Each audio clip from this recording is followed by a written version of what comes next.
Our story unfolds in a well-known company where our protagonist Li Shulai, at the age of 28, made a decisive decision. He chose to quit the rat race and resign from one of the top 100 companies in the country. As he packed up his belongings and prepared to leave, he was pleasantly surprised to see his friends, who had worked with him, come to see him off. His friends congratulated him and wished their team leader a bright future. Moments later, Li Shulai invited his friends to a 5-star hotel to throw a farewell party. During the party, one of his friends with green hair exclaimed, "I can't believe you actually resigned. It wasn't easy to reach this position, and Mr. Guo thought highly of you. Your future promotions and wealth were guaranteed." Li Shulai replied with a big smile. "I've made peace with myself. I want to lie flat, be a salted fish, enjoy life, and spend more time with my girlfriend. I don't want to compete anymore." A girl with blue hair asked, "What are you going to do next?" Li Shulai responded, "I'm planning to open a cafe, play with cats, and walk dogs." Seeing how idyllic his future sounded, the girl with blue hair got excited and said, "Wow, that's great. No more 24/7 work.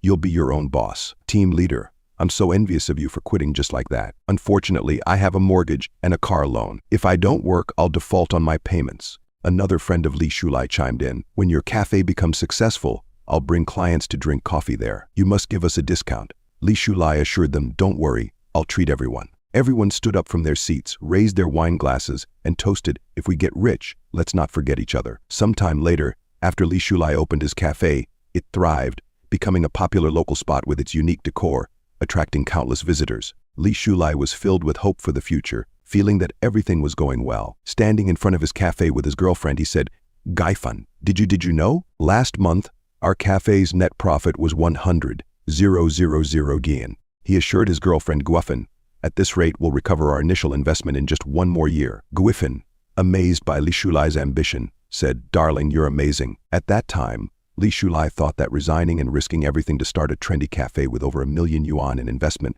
was the best decision of his life. But then, one day, bulldozers arrived to destroy his cafe. He demanded they stop and asked, "What are you doing?" The construction manager replied, "This land has been requisitioned by our leading group.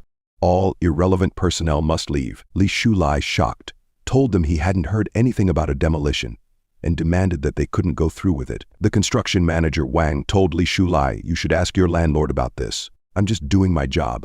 Another man asked, "Brother Wang, what's going on? Who's this guy?" Li Shulai insisted, "Hold off on the demolition. Thank you for watching. Let me clarify the situation first." The man urged him to hurry, saying, "Our project manager has a 3-day schedule for this area." In shock, Li Shulai called his landlord, thinking, "Landlord, you need to explain why I was told today that the property I just rented and renovated is being demolished." Brother Wang, observing Li Shulai, wondered, "This guy seems to have rented this place. Doesn't he know it was planned for demolition long ago?" Another worker remarked, "That's really unlucky." The landlord asked Li Shulai, "Didn't I tell you about this?" He then apologized, saying, "I might have forgotten because I was busy. Anyway, that's the situation now."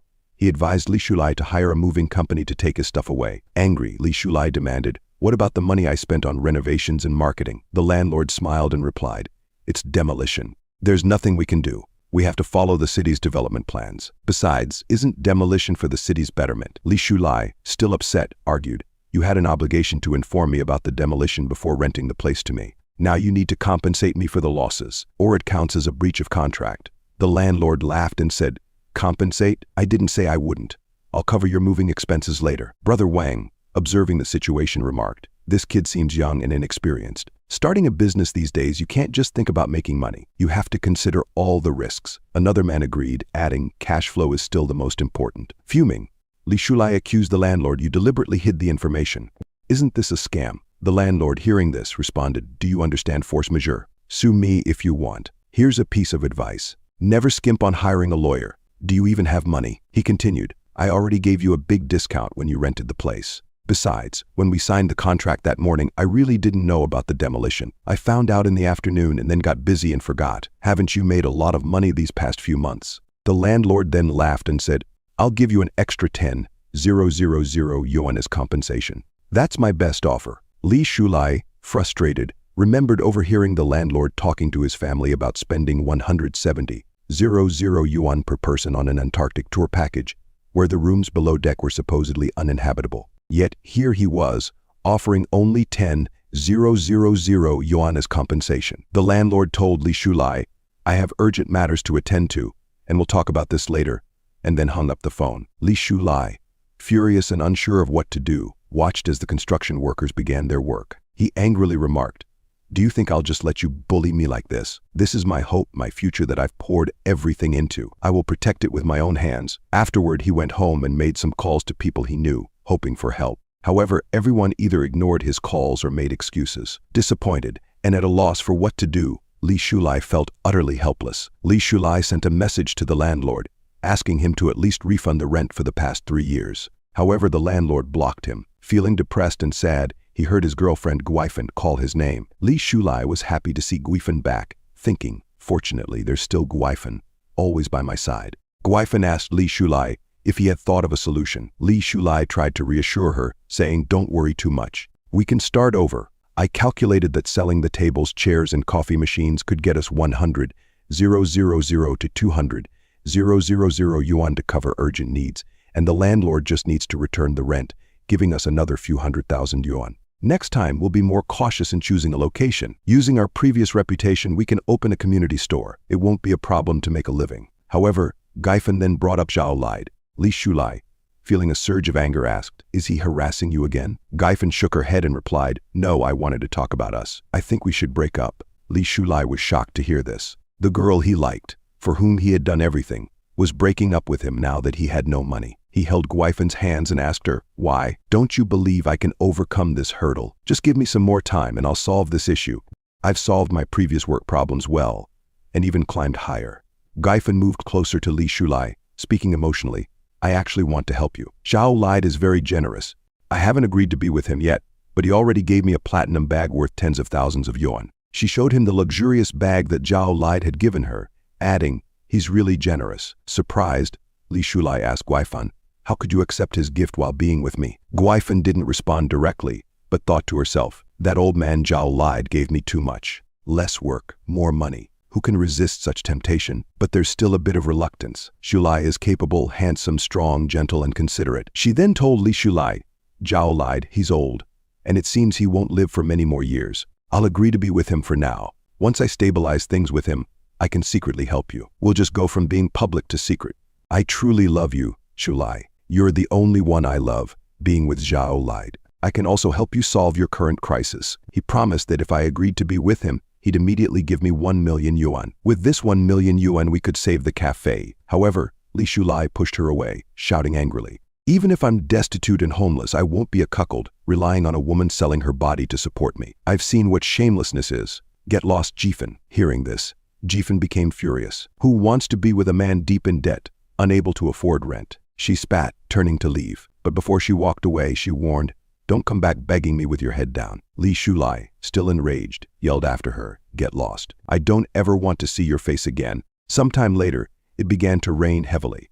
Li Shulai wandered through the streets drenched and despondent, trying to figure out what to do next. He thought about selling his coffee machines and other items from the cafe, but the buyer told him that second-hand coffee machines these days are sold by weight. They're not worth as much as he had hoped. And those tables and chairs, how much could they sell for? Now he had nowhere to live.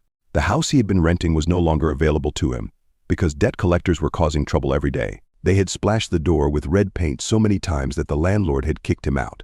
Every day, the debt collectors demanded to know when he would pay back the money, coming to threaten him relentlessly, frustrated and disappointed. Li Shulai didn't know what to do. He returned to where his cafe had once stood, now demolished, and thought, "I clearly overcame the hardest step, seized the opportunity and succeeded in my business. Why am I encountering such a low probability event? Why am I at such a dead end?" He looked up at the sky and asked God, "Are you playing with me?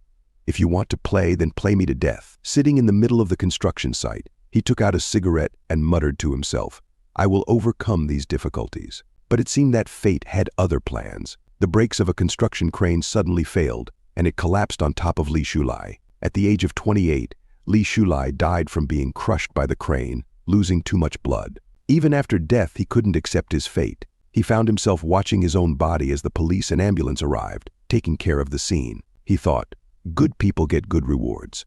That's just a myth. In the end, it's people like me who suffer." But then something strange happened. He noticed a golden light emerging from the spot where his cafe had once stood. As he approached, the golden light grew more intense. Li Shulai covered his eyes, wondering, why is there a shimmering golden light? Suddenly, a series of notifications began popping up in front of him, saying, Project 986 initiated, Project 212 initiated, Penguin Company established, Alibaba established, Baidu established, Baidu established. Confused, Li Shulai wondered, is this what they call life flashing before your eyes? More notifications appeared. Beijing won the right to host the 2008 Olympics, joined the WTO, house prices skyrocketed, Shenzhou 6 launched into space, Qinghai-Tibet Railway opened, and many more. These were all events he had experienced in his life, but now they seemed to matter little to him. However, it wasn't just his life events that he saw. He also saw galaxies and floating islands in space. The most shocking sight was people fighting a demon-like being. Confused, he wondered, what are these things? They're getting more abstract. As he tried to approach them, he suddenly fell into a ditch. When he opened his eyes, he found himself in a classroom, sitting next to someone. The boy sitting beside him asked if he was okay. Li Shulai looked at the boy and was shocked. Zhang Ming, are you dead too? Zhang Ming, puzzled, asked, are you all right? Don't say such unlucky things in broad daylight. Li Shulai stood up from his seat and looked around, wondering, is this heaven? At least I did good deeds all my life, so let me go to heaven. Zhang Ming, confused, asked, have you changed? Why are you even sleeping through old man Guo's class? Isn't it your favorite class?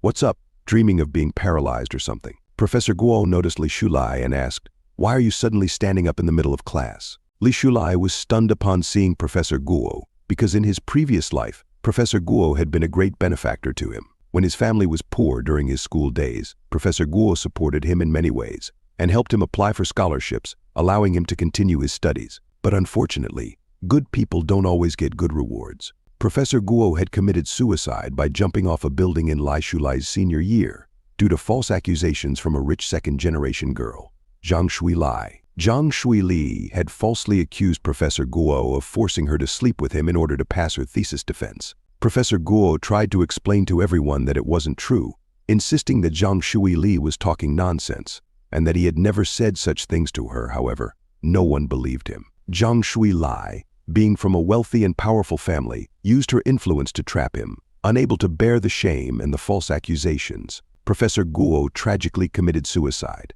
That's how Li Shulai's benefactor died unjustly and undeservedly, right in front of him. Seeing Professor Guo again, Li Shulai became emotional and hugged him tightly, saying, Professor Guo, I knew with your character you would definitely go to heaven. Thank you so much for nurturing me. Without your careful guidance, I wouldn't have been able to make it here. You must be ready to reincarnate, right?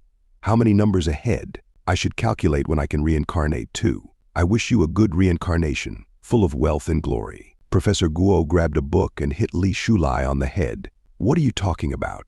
Are you in a rush to reincarnate and dragging me along? How much cat piss did you drink yesterday? Zhang Ming quickly came to Li Shulai's rescue and told Professor Guo, Shulai hit his head this morning and isn't thinking clearly. You're magnanimous, so just take it as him being confused. Don't mind it. Then Zhang Ming turned to Li Shulai and asked, what's wrong with you today? Doing silly things in front of Guo Qiangu. Hurry up and get back to your seat. Do you want to fail? See if you're dreaming or if you're in class. Surprised, Li Shulai wondered what Zhang Ming meant, but as he looked around, he realized he was in a classroom. Shocked, he quietly returned to his seat. Zhang Ming then advised, go wash your face after class. I told you not to stay up late studying at night. You've studied yourself silly, still confused. Li Shulai wondered, why does heaven look like my university classroom? He looked around to confirm what was going on and saw the school beauty, Zhang Ming, sitting behind him. Surprised, Li Shulai thought, I never heard anything happen to her later. How did they all die so young? However, Li Shulai received a disdainful look from Zhang Ming, the goddess of his university. Upon seeing this, he started to cry like a baby, thinking even in death, I embarrassed myself in front of her. Seeing Li Shulai's childish act, Zhang Ming's friend remarked, Li Shulai, he's trying to get your attention, but he's got issues. What girl would like being pursued this way? Li Shulai overheard their conversation and glared at Zhang Ming's friend, angered by her words. Frightened, Zhang Ming's friend asked, why are you giving me that look? She then turned to Zhang Ming saying, don't fall for a creepy guy like Li Shulai. Xiaoning replied confidently, of course not. And I never will, he's just seeking attention. Zhang Ming, noticing the situation, whispered to Li Shulai, sit properly. Professor Guo is watching you and stop looking at the goddess. Professor Guo was indeed observing Li Shulai's childish antics. Feeling the weight of Professor Guo's stern gaze, Li Shulai's whole body started to feel cold. thinking teacher Guo was so serious both before and after his death. As Li Shulai's eyes wandered, he noticed the book on financial markets and investments that he had studied during his college days. Seeing so many familiar details, he began to realize this doesn't seem like heaven, and it's too coincidental that they all died. Finance and investment. This was a course I took in my 3rd year. Unless it's the end of the world and everyone is dead. But he quickly dismissed that thought, remembering how he died and the events that led to it. Finally, he came to a conclusion. Then, it must be the most classic and common novel trope. As he pondered this deeply, suddenly the classroom bell rang, signaling the end of class. Everyone began filing out of the classroom, leaving Li Shulai to process the surreal situation he found himself in. After class, Zhang Ming came close to Li Shulai and asked, "What's wrong with you? Did something happen at home? You've been out of it all class." Zhang Ming offered his support, saying, "If something's wrong, tell me. I'll do what I can to help. A nightmare shouldn't make you this distracted. This must mean something happened at home." He handed Li Shulai 100 yuan, saying, "Don't worry too much. All problems will be solved." However, Li Shulai refused, saying, "I can't take this. It's enough for a month's living expenses." Jiang Ming insisted, "Don't worry, we're like brothers.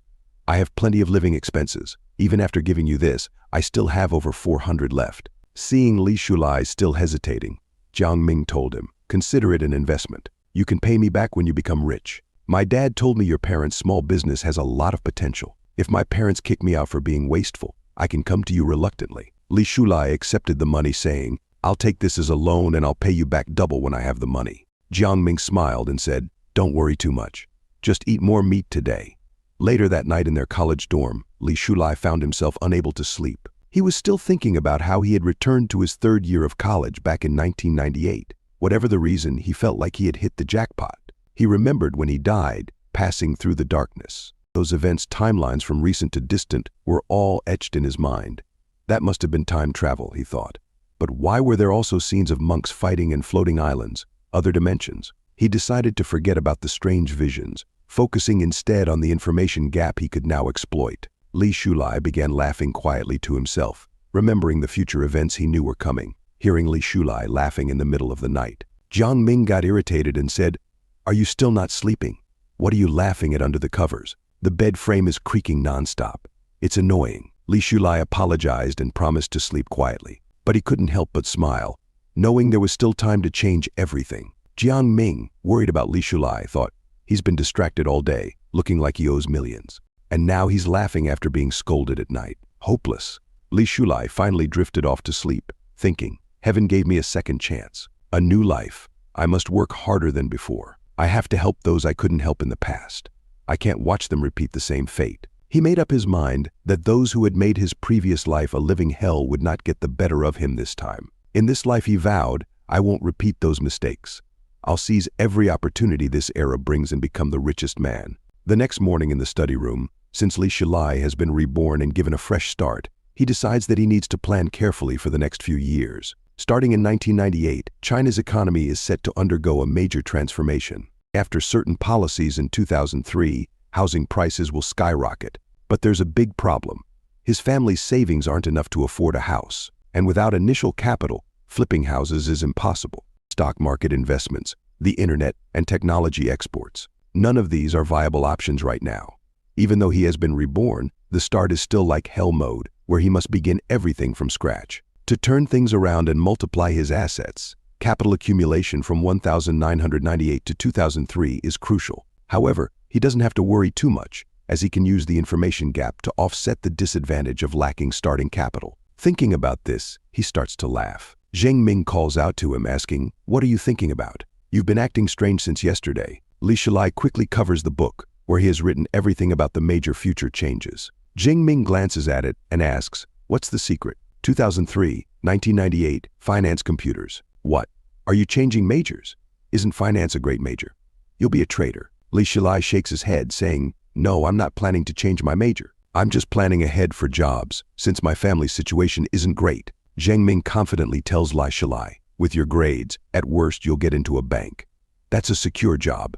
Be content." Upon hearing this, Li Shulai remembers that in his previous life, after graduating from college, he applied for a bank job. The bank manager told him that, while he was satisfied with him, all the slots were full. Li Shulai had really wanted to work at a bank after graduation, But back then, the recruitment process wasn't transparent. Without any connections, he was directly eliminated. Li Shulai then says to Zhang Ming, "I think your dad is right. My parents' small business indeed has good prospects, but they think farming is easier and want to go back to it. I'm trying to figure out how to persuade them." Li Shulai had Zhang Ming's dad was right. If his parents had persisted in their business in his previous life, they wouldn't have made a fortune, but they could have become moderately well off. Instead, they gave up after 3 years and returned to farming. Fortunately, the farming turned out well. His dad was clever. And while they didn't achieve significant prosperity, they were never hungry. Seeing Li Shulai so confident, Zhang Ming says, "I'll talk to my dad and analyze the prospects. We'll use practical theories to help persuade your parents. Don't worry too much." Li Shulai feels a wave of relief and happiness, saying, "That's great." But Zhang Ming adds, "My dad is quite busy now. The downtown restaurant we just opened isn't stable yet, and he's tied up with that." Upon hearing this, Li Shulai remembers that in his previous life, Uncle Zhang had done well in business, but later offended someone, leading to bankruptcy. Zhang Ming disappeared after that. He still recalls the moment when Zhang Ming, in tears, told him he was leaving the city, saying, "I don't know when we'll meet again, but you must succeed. I believe in you. You can do it." Li Shulai didn't expect Zhang Ming's fate to be so tragic in his previous life, so he gives Zhang Ming some advice. When growing a business, it's essential to keep liquid funds, avoid breaking the capital chain, and be wary of petty people. Your dad is a good man, but he speaks straightforwardly. I have heard that business is like a battlefield. One misstep, and you could fall into someone's trap. Be careful. Zhang Ming, hearing this, laughs and says, "You're talking like an old man. Don't worry too much. My dad surely knows these things. We don't need to stress. Come on, class is over. Let's go to the bathhouse." Seeing Zhang Ming so carefree and happy, Li Shulai thinks, if I tell him now that his dad's business will fail, he'll think I'm cursing them. In the future, he needs to keep an eye out for this petty person and help them when necessary. After all, Zhang Ming never looked down on his poor family for 3 years. He always ordered extra food when they ate in the cafeteria, pretending he couldn't finish it and then giving it to Li Shulai. Knowing Li Shulai's family situation, he often found excuses to give him money, saying, "You think I'm lending you money for free? When you're rich, I'll charge you high interest."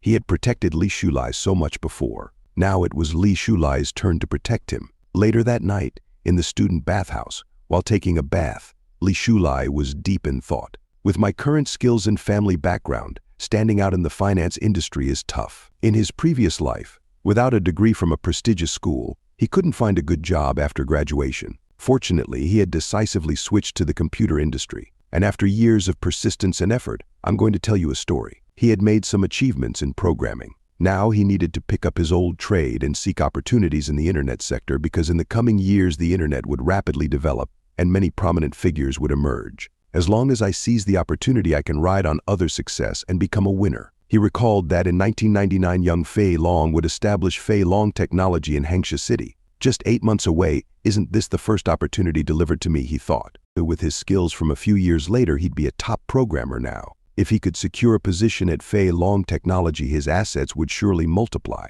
Once he had accumulated initial capital, he could go further and climb higher. With this, he could not only rewrite his own destiny, but also change China's destiny, making it a dominant global power. Suddenly, he noticed that his soap had slipped from his hands. As he bent down to pick it up, he felt a sudden coolness. Turning his head back, he saw Zhang Ming standing behind him, smiling. The soap fell on the floor. "Why aren't you picking it up?" Zhang Ming asked. Li Shulai quickly stood up without even picking up the soap. Li Shulai told Zhang Ming, "Don't speak in riddles. I'm a straightforward guy." Zhang Ming laughed, saying he was just joking. He grabbed his clothes and headed out for his shower, telling Li Shulai, "Take your time showering." But suddenly, Li Shulai noticed a golden light emerging from Zhang Ming's body. Startled, he shouted, causing Zhang Ming to turn back in surprise. "What's wrong?" Zhang Ming asked. The golden light began to flow into Li Shulai's body, leaving him in shock. What is this golden light? He wondered. Then he remembered that in his previous life, just before he died, he had seen the same golden light at the cafe. It was the same light he saw while time traveling. Li Shulai called out to Zhang Ming, asking, "Have you noticed any golden light on you?" Zhang Ming, confused, asked, "What are you talking about? Is it Ultraman's light? I don't see any golden light on you. Have you been watching too much TV?" He then told Li Shulai, "Don't startle me like that. You scared me." Li Shulai looked at his hand, but the golden light had vanished. Confused, he wondered if it was some kind of illusion brought on by his time traveling. Zhang Ming, noticing that Li Shulai had been acting strangely lately, advised him, just take a good shower and relax. If it doesn't get better, let's go to the school clinic tomorrow for a checkup. However, Li Shulai remained puzzled, still wondering what exactly the golden light was. Sometime later at the college cafeteria, Xianing's friend asked her, "Have you noticed that Li Shulai hasn't been around much lately? We used to run into him all the time." Xianing, noticing how much her friend was talking about Li Shulai, responded, "You seem to care about him a lot. If he appears, he appears. If he disappears, he disappears. It's none of my business." Her friend shook her head. "It's not like that. I think he's realized he can't get your attention, so he's found a new target." Xianing also found this strange, because Li Shulai used to ask about her often. Whatever elective she chose, he would choose too. He would even come to the library when she went. He was always present in class, sitting in noticeable spots to catch her attention. But now he often skips class, and even when he does attend, he sits in the back reading other books. What is he up to? Xianing wondered. As she was thinking about this, her friend nudged her, saying, "Xianing, look, speak of the devil, there he is. The big romantic is turned into a bookworm. Is he preparing for graduate exams?" They both saw him approaching, deeply engrossed in his notes, planning and writing about future opportunities he knew of. He couldn't afford to wait 8 months to approach Yang Filong. It would be too late by then. Yang Filong's business empire had overlooked some key issues in its early stages, and Li Shulai needed to identify these problems as soon as possible. He was so absorbed in his thoughts about future events that he didn't even notice Xianing and her friend. Jianing, seeing him like this, thought, "So he's playing hard to get with me. Some people just can't change their habits." Li Shulai was so focused on his book that he didn't see her and accidentally bumped into her. Xianing's lunchbox fell to the ground, spilling its contents. Angrily, she confronted him. "Are you pretending not to see us? We didn't even move, and you bumped into us." Li Shulai quickly apologized, saying he didn't mean to. But Xianing was too upset. She snapped, "How long are you going to stalk me like this? Don't try to get my attention with these tactics. I don't fall for hard-to-get games. Do you know how much trouble and annoyance this behavior causes?" Li Shulai picked up the lunchbox from the floor and apologized again, admitting it was all his fault. He offered her money as compensation and said, "If you need, I can get you another portion." However, Xianing, still irritated, replied, "1 yuan doesn't make a difference to anyone. Just don't bother me again. Next time, watch where you're going, or if you get hit by a car crossing the street, whose fault will it be?" she advised sternly. Li Shulai, upon hearing Xianing's words, simply said, "All right, you're a good person," and then drifted back into his thoughts, considering how young Fei Long's problems had been reported by the media many times in his past life. Seeing Li Shulai so nonchalant, Xianing's friend was surprised and said, "No way, is he crazy to just leave like that? Did he not understand your sarcasm?" Xianing was also confused, thinking, "I can tell it's a hard-to-get game, but is he really still playing it? His skin is really thick." Her friend then suggested, "Could he have actually lost interest in you? He didn't even look at you. In the past, he'd cling to you and rush to help you with everything. Now, he just throws money at the problem." Xianing, getting angrier, replied, "Maybe because I pointed out his intentions, it must have hurt his pride." She told her friend to wait while she went to get another meal, thinking, "Is this game fun for you? Do you really think I'd fall for such little tricks?" A moment later, at the cafeteria dining area, Xianing approached Li Shulai and said, "I have something to tell you." Li Shulai, surprised, asked, "What is it?" Xianing's cheeks turned red as she started to blush, stammering, You still ask me what it is." Frustrated, she then snapped, "Nothing, just eat your food." She thought to herself, "I hope you choke on it." Li Shulai, unfazed, simply told Xianing to eat as well, before turning back to his food and notes. Xianing sat down, watching him intensely focus on his books, paying no attention to her. She thought, "What's wrong with him? I've been sitting here for 3 minutes, and he's only focused on shoveling food and looking at his notebook. He's really holding back from saying a word to me." Suddenly, Li Shulai noticed something and looked up. Xianing thought, "Is he about to burst and talk to me now?" But then she realized he wasn't looking at her. Curiously, she wondered who he was looking at. As he turned, she saw a girl with blonde hair. Zhang Shui Lai, Xianing thought. So he's fallen for someone else. Zhang Shui Lai dresses up flashy every day, and her family is rich. Indeed, there aren't many men who don't like that kind of woman. Xianing sneered. "A toad cannot dream of eating swan meat. Do you even know what kind of person Zhang Shuili is? Li Shulai, in your next life, be born into a better family if you want to pursue someone like her." Li Shulai calmly replied, "You misunderstand, but I don't need to explain it to you." He finished his meal and said to Xianing, "You can do as you please. I'm leaving." Xianing was taken aback by his response and retorted, "Don't be too much. What Xiaoning didn't understand was that Li Shulai wasn't looking at Zhang Shuilai because he liked her. It was because of what he remembered from his previous life. Professor Guo's life was completely ruined by Zhang Shuilai's scheming. Not only did she destroy his career, but she also used her wealth and influence as a second-generation rich kid to twist the truth, bribe the media, and force him into a corner. Even his wife and child's lives were affected. They were ostracized, judged at work and school, and publicly shamed. To prove his innocence, Professor Guo had pleaded to the media, insisting that throughout his life, he had been loyal to his wife, responsible toward his students, devoted to his son, and diligent in his work, always upholding his principles. Yet, he ended up as the target of destructive rumors, which spread like wildfire. Professor Guo, unable to clear his name, chose death as a means to prove his innocence, hoping to be remembered as an honest man. In his final words, he declared that he had never coerced or sexually harassed any student. He had no regrets in life, except for the pain he had caused his wife and child. After saying those last words, he jumped from the college building in front of everyone. When Li Shulai arrived at the scene back then, he saw only the tragic sight of a falling body. The heartbreak he felt was indescribable. The professor's wife and child also witnessed everything, their hearts shattered. Unable to bear the loss, the professor's wife later committed suicide, leaving their 10-year-old son to be raised by others. A good family was destroyed just like that. But the real culprit, Zhang Shuili, was enjoying her life without a care in the world. She scoffed. That old man thought proving his innocence by dying would affect me. How laughable. Her friends agreed, saying exactly. Besides, he was already old. Sooner or later, he would have died anyway. Dying earlier just saves on burial costs. Zhang Shuili felt no remorse, knowing that whatever happened, her father could handle it with money. It's better he's dead. No evidence left. Life is precious. Why seek death? She added callously. Li Shulai, who had overheard everything by chance, felt a surge of anger. Zhang Shuilai, you may never die well, he thought. Coming back to the present, he reflected, pursue her. Why would I pursue her? Not only will I not pursue her, but I'll also make her pay for her crimes. Xiaoning, noticing the anger on Li Shulai's face, grew frightened. Li Shulai, her reaction, said, I know what you think of me. You believe I liked you, but now I don't. And you think I've turned my attention to another woman. That's why you're upset and sarcastic with me. He then asked her, in the finance industry we study, do you know what's most important? Xiaoning replied confidently, of course I know. These are basic concepts from class, forward-looking vision, and persistent perseverance. Li Shulai laughed. Wrong. It's liquidity funds. Without liquidity, the capital market collapses. He continued explaining, the financial wizards you'll meet in the future. Their success largely depends on risk management and optimizing their liquidity. Whether it's stocks, bonds, futures, or derivatives, the principle is the same. As he spoke, Xiaoning found herself lost in his words. What on earth is this guy talking about?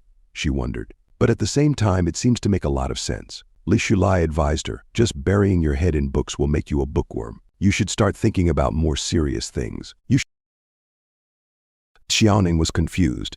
Is he serious? She wondered. What was he even talking about? It felt like he was looking down on her. But deep down, she knew he didn't mean it that way at all. Before she could ask for clarification, he disappeared from in front of her. Frustrated, she shouted, Li Shulai. In anger, I got lectured and didn't even talk back, she thought, her mind racing, with 1,000 ways she could have responded. Next time, for sure. Meanwhile, outside, Li Shulai was thinking, Xiangxi Yumi, Ma Xiaoning is nothing special. How did I not realize in my past life that Mei Xiaoning was so shallow? As he recalled the past, he remembered that Xiaoning's friend once told her, I think Li Shulai really likes you. He seems like an honest guy. Why don't you consider him? People often say that marrying an honest person is a good choice, proving that honest people are still valued in the marriage market. However, Xiaoning told her friend, don't compare me to just any random guy. It makes me sick. But if he wants to go after me, let him. If he wants to be nice to me, I can't stop him. In his past life, Li Shulai realized his perspective was too narrow. Being a sycophant, he was smitten by the slightest kindness from Xiaoning. He was completely infatuated with her. Who knows how much time he wasted? He even told Zheng Ming, the school beauty glanced at me. Could it be that she's starting to change her opinion of me? But now, when he remembers those things, he feels nothing but frustration. Because in Xiaoning's eyes, he was just a pushover. But in this life, he resolved, I will cherish my time and start by not being a pushover. Rather than trying so hard only to become a laughingstock, it's better to become strong and unattainable. Building a business is better than dating.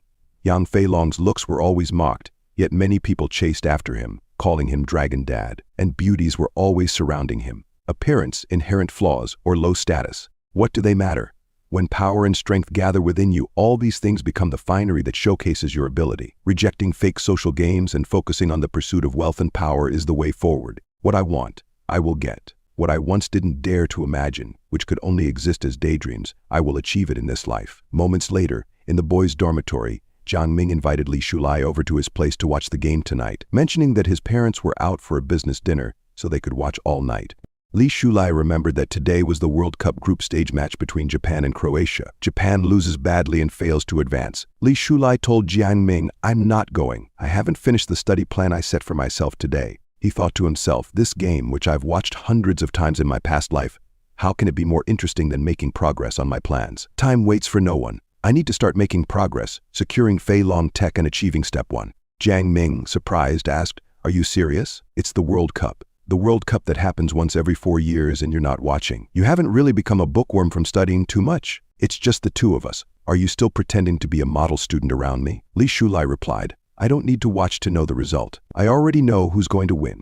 Jiang Ming didn't believe him, accusing him of bluffing and asked, "Do you dare to bet with me?" Li Shulai responded confidently, "Bring it on. I'm not afraid." Jiang Ming proposed, "Whoever loses washes the winner's underwear and smelly socks. And by the way, I have socks piled up under my mattress just waiting for you to wash them." Li Shulai smiled and said, "No problem. Although, after hearing you, Jiang Ming, I wondered why there was a faint smell of soy sauce in the dorm." "Turns out it's you," Jiang Ming laughing said. "I bet Brazil will definitely win this time. They're a traditional football powerhouse. No doubt about it," Li Shulai countered.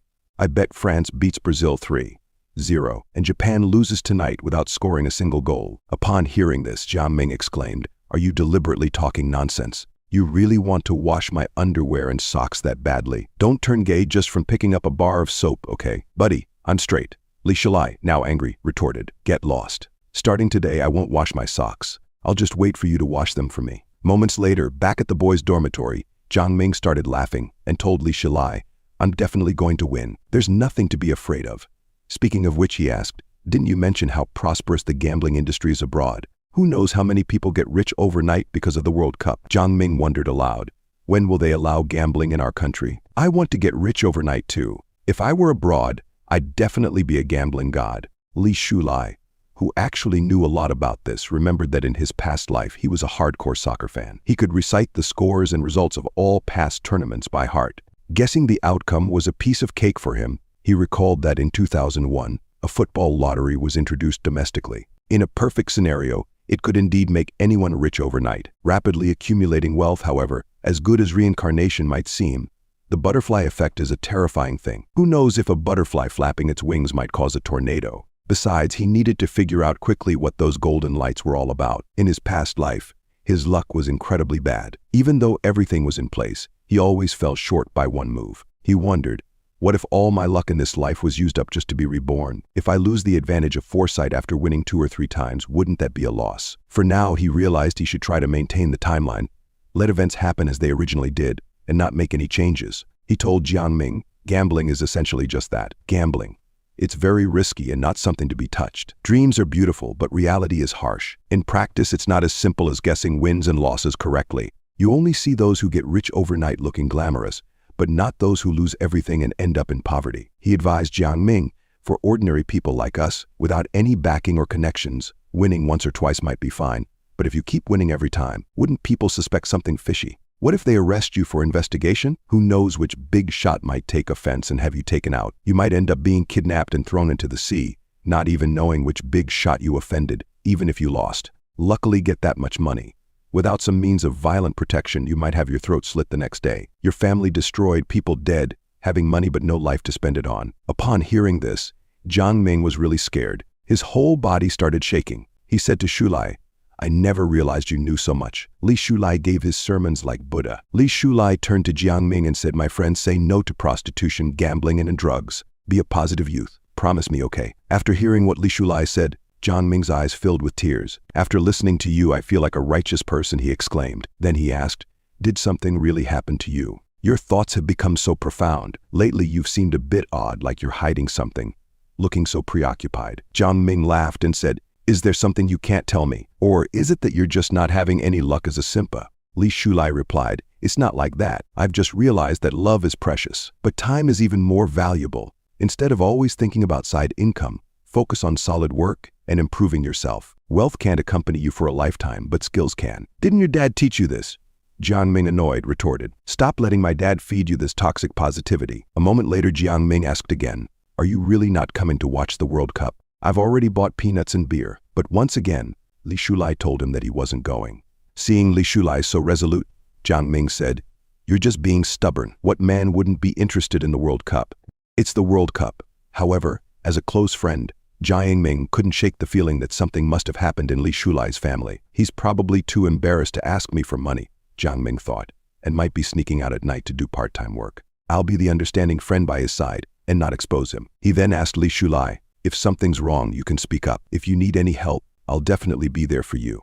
Li Shulai reassured him, you don't have to worry. Everything is fine. After hearing this, Jiang Ming headed towards his home to watch the match. Li Shulai smiled, thinking, if in my past life, Jiang Ming hadn't disappeared due to his family's bankruptcy. When I went bankrupt, he might have been the only one willing to help me. As Jiang Ming stood outside the door, he said, no matter what, I'll always be here for you, brother. Li Shulai decided that in this life, he wouldn't let good people go unrewarded. Later at the computer lab, Li Shulai was using the college computers to complete his mission. He was creating software that balanced innovation and readability with a clear structure and no redundancies. It was definitely an astonishing program designed for this era. He thought to himself, hard work pays off. It wasn't in vain that I rushed to the computer lab right after class. Li Shulai finally completed a satisfactory first-generation e-commerce program. However, he didn't expect that operating computers from this era would feel so nostalgic. He grabbed the CD containing the program, thinking, when Yang Fei Long sees this CD, he might just kneel down and call me dad. A moment later, in the hallway, Li Shulai saw Zhang Shuili with Mr. Lin, who had kiss marks all over his face. Zhang Shuili was asking him to do something for her. Upon seeing this, Li Shulai thought, with that scheming look, she must be up to no good. Zhang Shuili is probably doing something with Mr. Lin to get good grades. He continued thinking, another victim. She's probably using some leverage she created to achieve her unspeakable goals. Lost in memories, Li Shulai recalled an incident from his previous life. He had accidentally overheard a conversation between two girls. One of them asked her friend, do you think what happened to Professor Guo is true? He ended up so tragically. If it's false, what does Zhang Shuili gain from it? She has everything. Why would she ruin her own reputation? Her friend replied, what reputation? After this, she still maintains her pure and innocent image. Money isn't everything. There are plenty of wealthy and powerful people at school. Someone like Professor Guo, who sticks to his principles and refuses to compromise, ended up jumping off a building. Those who couldn't resist her allure are repeatedly threatened and coerced into doing shady things for her. You know Wang Quan dropped out because she offended Zhang Shuili and couldn't stay at school anymore. Her friend asked, but why do those teachers just listen to her? The girl replied, what else can they do? Teacher-student relationships are sensitive, and many of them have families. If they want to keep their jobs, they have to endure it. Plus, she always keeps evidence of her flirtations. The girl with pink hair got angry and wondered, with so many people, why hasn't anyone exposed her true nature? With her methods, you wouldn't even know how she destroyed you. She just finished off Professor Guo, didn't she? Suddenly, both of them noticed Li Shulai, who had been listening to their conversation from behind. Upon seeing Li Shulai, both girls immediately stopped talking and started to leave. But Li Shulai, angered, stopped them and demanded, tell me everything you know. The orange-haired girl, clearly frightened, told him, I'll tell you, but I just heard it from someone else. It might not be true. In the present, Li Shulai wondered if that male teacher was also being blackmailed by Zhang Shuili. No one would have expected that someone as well off as her would resort to seduction and unspoken rules to play the campus version of a honey trap. Li Shulai smiled to himself, thinking, let her be smug for now. Those who achieve great things must prioritize and endure hardships. But the only goal I have now is to take down Yang Fei Long. I can't waste extra energy on her, or I'll get stuck like glue, wasting precious time that could be spent seizing opportunities. He then thought to himself about Zhang Shuili. Just wait. You used money to drive Professor Guo to his death, but one day you'll fall into an abyss because of that same money. I will be the one to create that abyss for you. As Zhang Shuili left, Li Shulai came out of the computer lab. Lost in thought about Zhang Shuili, he wasn't paying attention to his surroundings. Suddenly, he bumped into a beautiful girl who was carrying a stack of books. The girl fell to the ground, and all her books scattered. Li Shulai quickly apologized and offered her a hand to help pick them up. However, the beautiful girl politely refused, saying, you don't have to, I can do it myself. As he bent down to help anyway, their hands accidentally touched. She blushed and quickly pulled her hand away, looking a bit shy. Li Shulai apologized again, explaining that he had been lost in deep thoughts and hadn't been paying attention to where he was going. The girl reassured him, "It's okay. I was in a bit of a hurry as well." As Li Shulai got a closer look, he suddenly recognized her. Isn't this Liao Kexin? In his previous life, she had become a best-selling author and was also his idol. She had burst onto the literary scene as a dark horse, with her debut novel selling over 1 million copies. She was renowned for her writing about urban youth, and her works explored life beyond romance. Touching on deep themes, her writing was exceptional, and with just a few strokes she could bring characters to life, making them relatable and resonant. When Li Shulai realized that his idol was now his schoolmate, he felt both proud and honored. Without thinking, he excitedly called out, "Liao Kexin?" Startled, Liao Kexin asked, "Do you know me?" Realizing that he had let his excitement slip, Li Shulai quickly made an excuse. "I saw some of your articles in the school journal," he said, starting to praise her work. "You write beautifully, with words that sparkle like gems." But in his mind he was thinking, who could resist being excited to meet their idol, especially a younger version of them? He continued, "I happened to attend a school event once, and saw you receiving an award on stage. That's how I remember you." Hopefully this explanation works, Li Shulai thought. Liao Kexin blushed, accepting his explanation without any suspicion.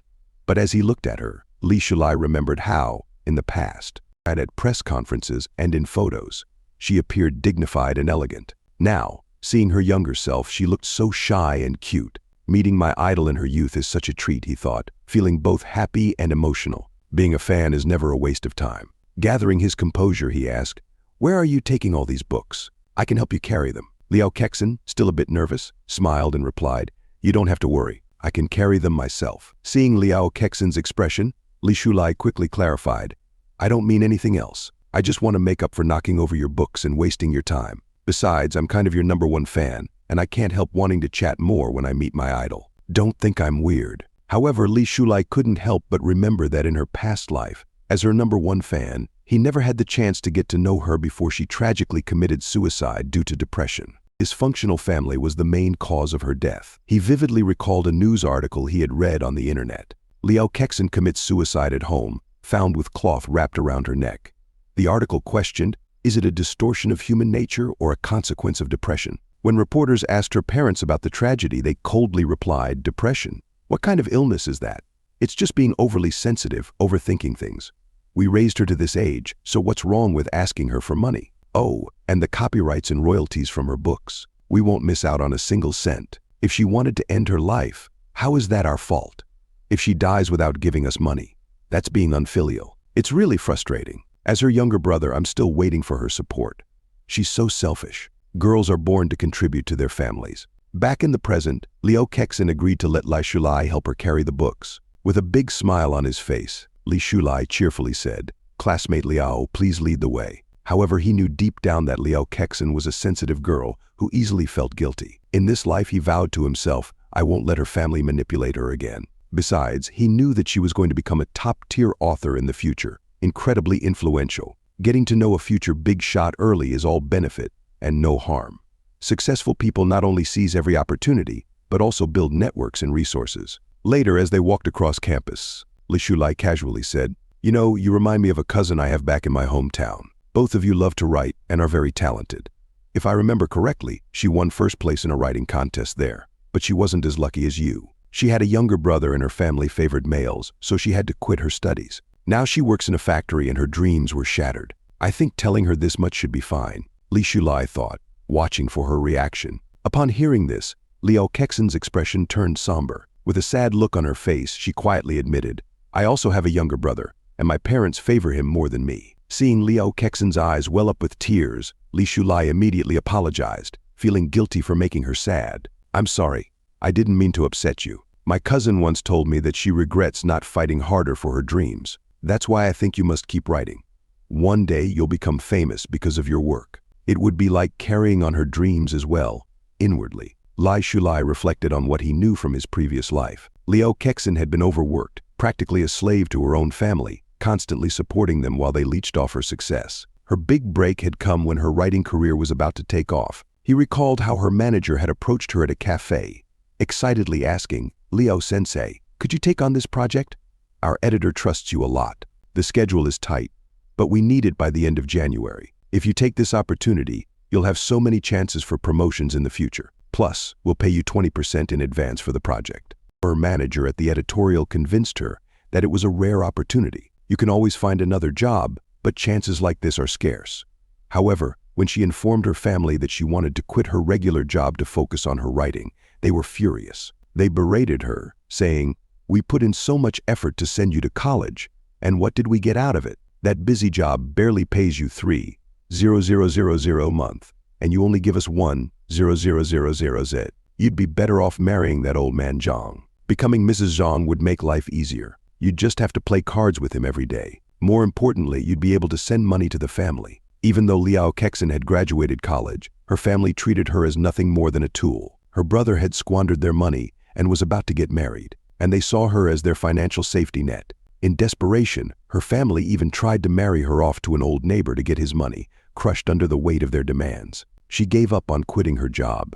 Due to this, she had no time to write for quite a while, and she missed out on a huge opportunity. The author who replaced her on that project became a celebrated young writer, a new shining star in the literary world. She often saw posters of this writer on her way home, plastered with headlines like, "A new star emerges and winner of many literary awards." She couldn't help but imagine herself in their place, wondering what could have been. Instead, she spent her days working overtime at a dead-end job with a low salary. Any money she earned vanished as quickly as it came, because she had to send it all to her family. After paying her rent, there was barely anything left for herself. The dream of becoming a great author seemed to slip further and further away. Liao Kexin always sent money home, terrified that if she didn't, her mother would scold her again. If she didn't send enough, there would be no end to the complaints. Under these circumstances, she fell into a deep depression. But luckily, writing became her only escape.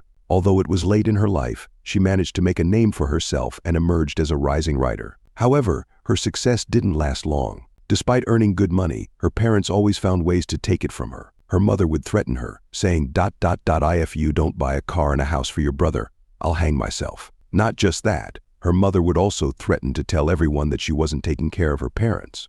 Her brother, now addicted to gambling with the safety net of her earnings, became even more reckless.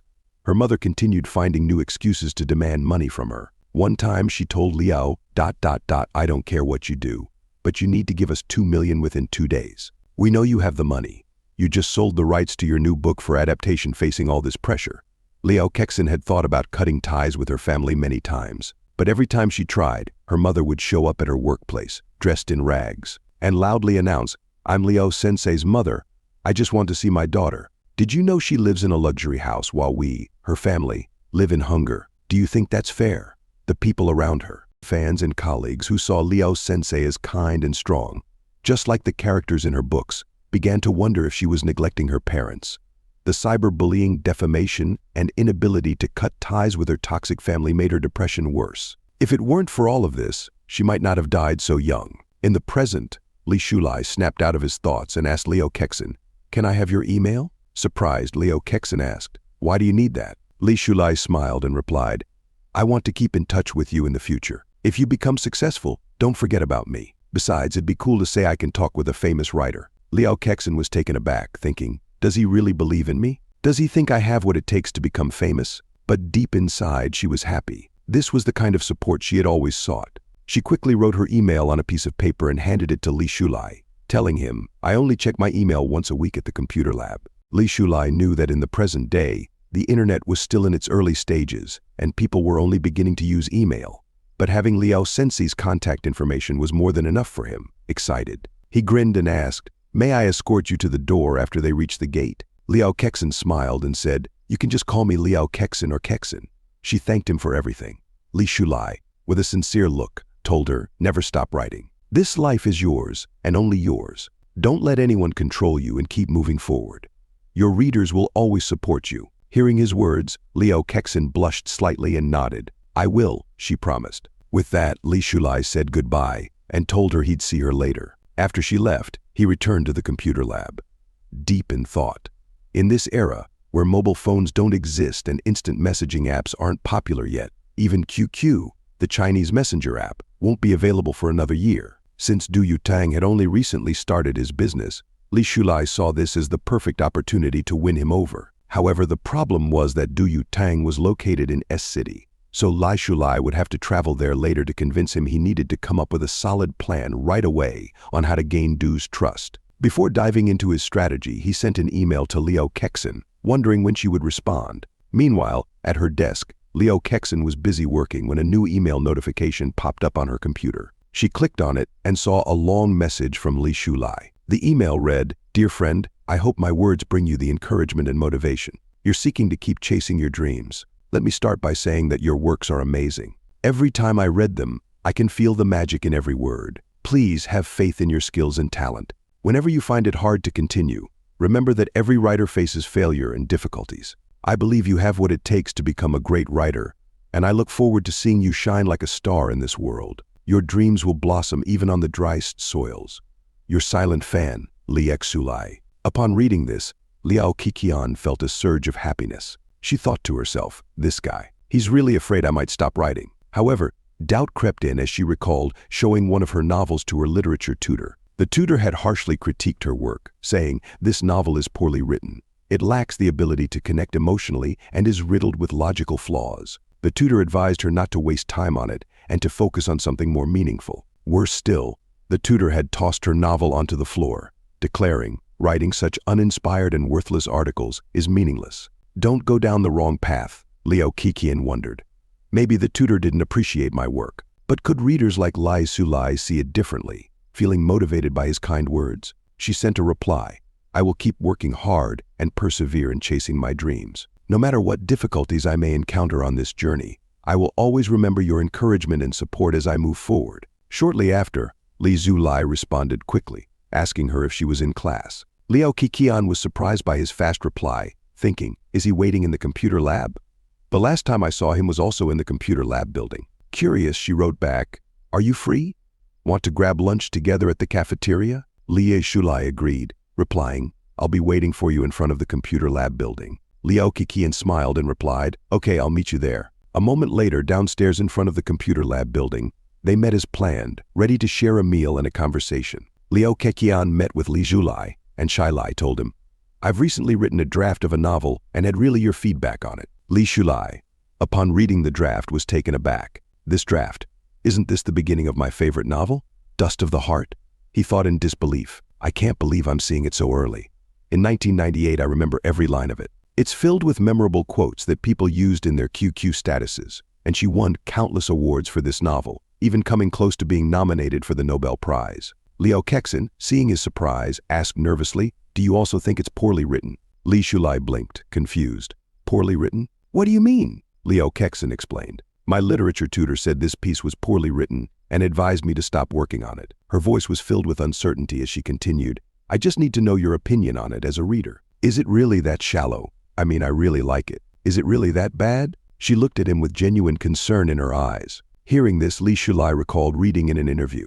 The beginning of Dust of the Heart had been harshly rejected by Liu Kexin's tutor, who said it was worthless. She had almost buried the manuscript. Thankfully, she loved it so much that a few years later she sought out a new publisher, saving this masterpiece from being lost. Lai Shulai moved closer to her and said with confidence, "I think this is very good, but some of the writing techniques and ideas might be ahead of their time. Those who can appreciate it will find it excellent, but others might think it's too different or ordinary." Have you ever read Fitzgerald's The Great Gatsby? When it was first published, many people didn't think much of it, but after World War I, its forward-thinking ideas made it an instant success. A gem always shines brightly. Hearing Lai Shulai's words, a sweet smile appeared on Liu Kexin's face. She asked eagerly, "Could you give me some advice on how to improve it?" Lai Shulai's heart raced. "I can't dare give her advice. What if I accidentally change her writing style and affect her entire career? That would be an unforgivable mistake." He took a deep breath and replied, "The best advice I can offer is to stay true to your original concept and keep on the path you've chosen. Don't let anyone steer you away from what you believe in." Li Shulai added, "There are 1,000 Hamlets in the eyes of 1,000 people. I don't want to comment on your work before it's finished." Upon hearing this, Liu Kexin thought that perhaps Li Shulai was too embarrassed to say that her writing wasn't good. But Li Shulai continued, "I'm not a professional, so I can't say what's right or wrong. I wouldn't want to say something that could mislead you. Other people's comments should only serve as a reference. The first person you need to satisfy with your writing is yourself. You are the creator of your work, and your judgment and intuition are what matter most." He paused before adding, "As long as you think it's good, then it is good." If you like it, keep writing. Don't let other people's opinions change your attitude toward your work. Readers will be able to feel your love and confidence in your writing through the lines. Perhaps it won't meet the lofty standards of literary critics, but it has touched me deeply, and I believe it will touch many others in the future. After all, I represent one type of reader, don't I? So don't let others' comments change how you see your work. Liao Kexin felt her heart warm at his words. After so many days of confusion, his words have suddenly cleared away the fog. He understands me so well. No one has ever understood me like this before. This was the first time someone had encouraged her in this way. Her parents had never offered this kind of support. They always said, "What's the point of writing all day? Can it be eaten as food or drunk as water? Your third cousin worked as a tutor during college and earned money. What good are your articles? As a girl, you should learn to wash clothes and cook. Why bother studying?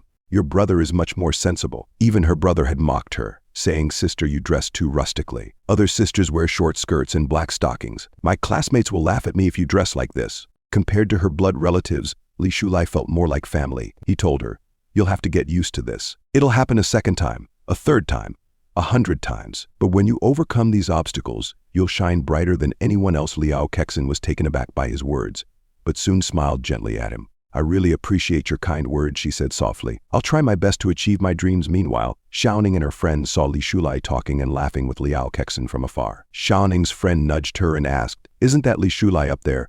And the girl next to him, Xiaoning, replied, "Yes, that's him." Xiaoning felt a wave of anger wash over her as she thought, "Come to think of it, he hasn't spoken to me in a long time. Was he serious about what he said last time?" Her friend, noticing her frustration, remarked, "His favorite things don't seem to be worth much. He's already with another girl so soon, and she's clearly inferior to you in every way. Look at her. Obviously a country girl who only knows how to read. Does he really think she's better than you?" Xiaoning, furious, quickly shut down her friend's comments. "I don't talk nonsense. It's his choice who he spends time with. It's none of my business. Don't go pairing us together," her friend, smiling slyly, asked. "Xiaoning, you're not jealous, are you?" Xiaoning forced a smile and replied, "Jealous of him? You're overthinking this." At that very moment, Li Shulai, who had overheard their conversation, was boiling with anger. "These two are so annoying.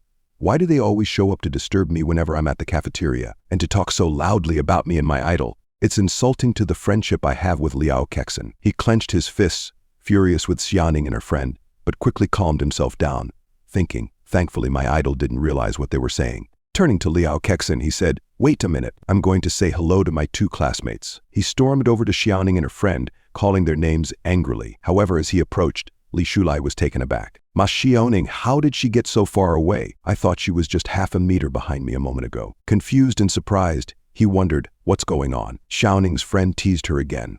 "Look, he's coming back. Want to try and win him over?" Xiaoning, irritated, snapped, "Stop talking nonsense."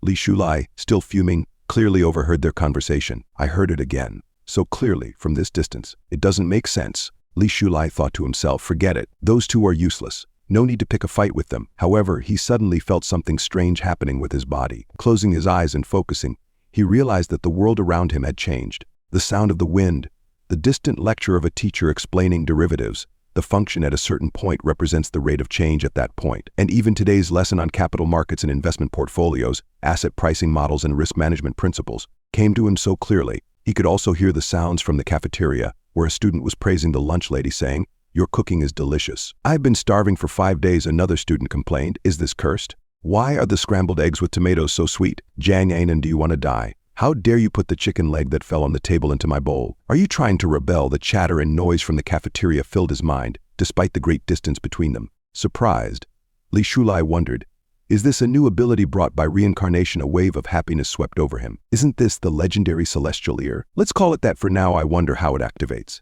It seems like a passive skill. So what about active skills? Either way, this is incredibly beneficial." Noticing Li Shulai's strange behavior, Liao Kexin asked, "What's wrong with you?" Li Shulai quickly calmed himself and replied, "I was just thinking, since we're classmates, if we don't meet here, we'll meet somewhere else. There's no need to greet each other every time. It feels a bit too formal." But inside he was ecstatic. This must be some kind of ability. A golden finger. They call it that on the internet. Golden finger. He then told Liao Kexin, "It's past noon now. If we wait any longer, there'll be nothing left to eat in the cafeteria. Let's go ahead."